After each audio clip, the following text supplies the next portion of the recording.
What's up, everyone? This is Big Punter back for part 3. So we've gone over the best class of Pokemon to catch.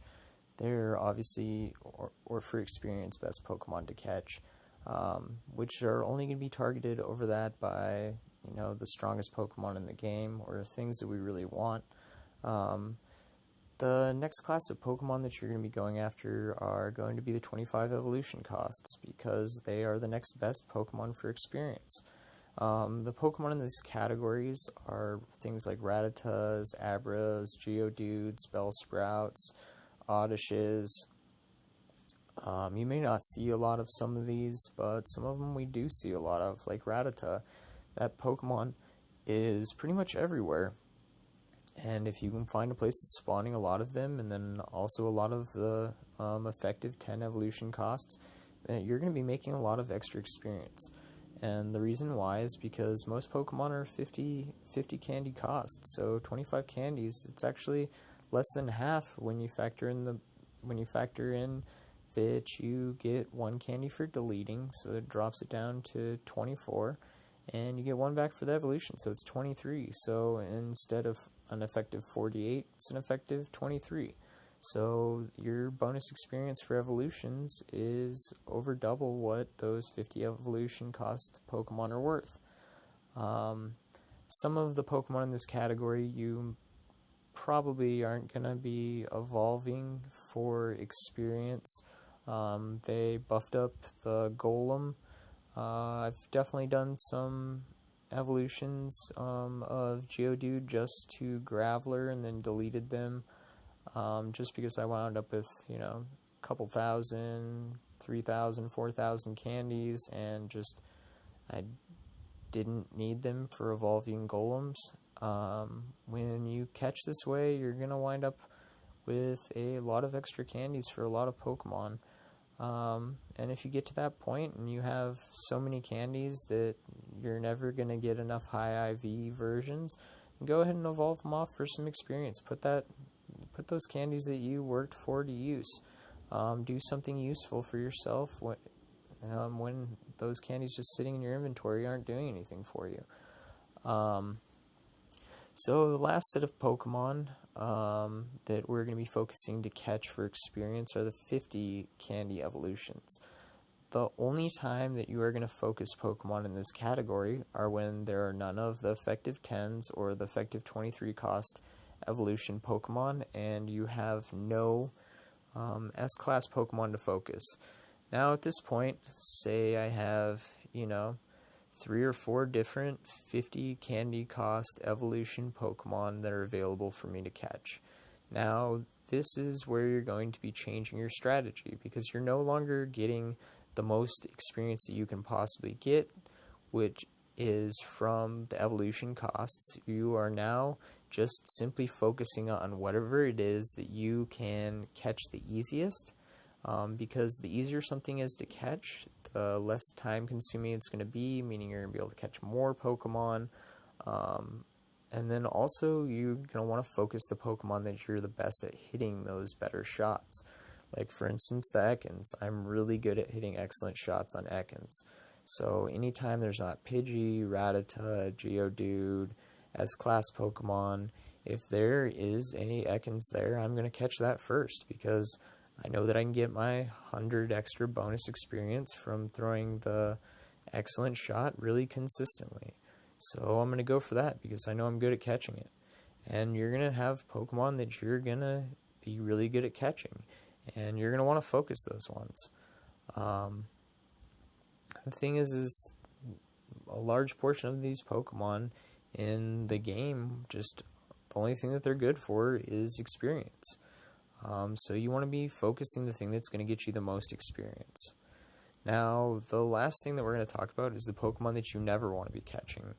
There are Pokemon that just are terrible, like Jynx. Jynx is a horrible Pokemon. It is completely useless. It's not good for training, because there are lower CP Pokemon that are better than Jynx, have access to better attacks, they have better stats. For instance, like Dugong. Dugong can have Frost Breath and Blizzard. It will destroy a Dragonite.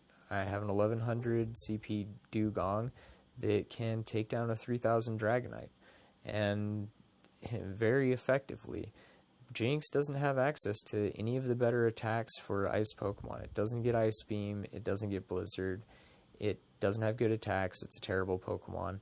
I never want to catch one, and I especially don't want to be wasting my time trying to catch it when it's a harder Pokemon to catch.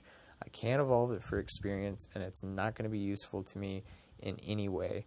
The only way that I would possibly catch this Pokemon is if I didn't have one, which unfortunately I've hatched probably 40 or 50 of them, or the only other case, which is it's the only thing in the area. Say I'm just, out at a coffee shop, and I'm just sitting there, and, there's absolutely nothing else for me to catch. I'm not moving around, and it's just right there, and I've got a ton of balls, or, I've got stop sitting around me and I'm completely maxed out, then yeah, I guess I'd probably go ahead and catch it. I mean, I'm kind of at the point where I probably still wouldn't catch it at that point, but, that's just my personal feeling about some Pokemon. I just don't even like seeing them.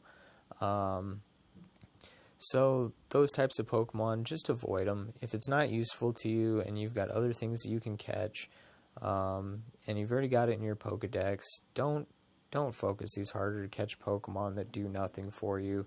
Catch the Pokemon that you can evolve for experience. Catch the Pokemon that could possibly evolve into something useful. Just ignore these big useless Pokemon. And there's quite a few of them. I'm not going to go through all of them because it would take me too much time to categorize every Pokemon.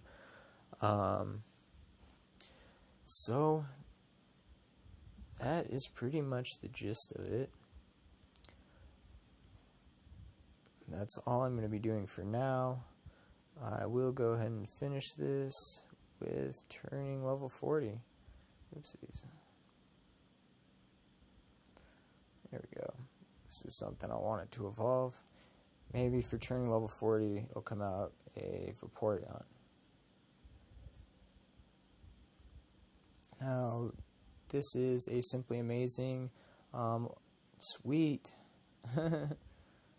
It's a bonus for turning level 40. Nice. So, just since we've got a few more minutes, we'll go ahead and look at my level 40.